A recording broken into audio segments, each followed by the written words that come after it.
российский солдат, российский офицер или контрактник и гитлеровский солдат для меня стали синонимами.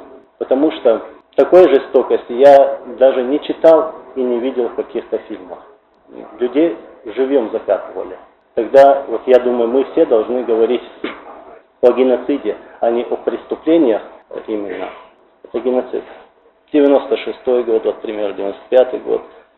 Селение Самашки, зашли российские солдаты и все стерли там с лица земли, убивали, сжигали из огнеметов. На этой войне в 2000 году, в начале 2000 года, Новые Алды, что там натворили? Наверное, некоторые видели видеозапись такую. Там старики на этой видеозаписи просто заходили в дома и расстреливали. И все эти факты, доказательства задокументированы.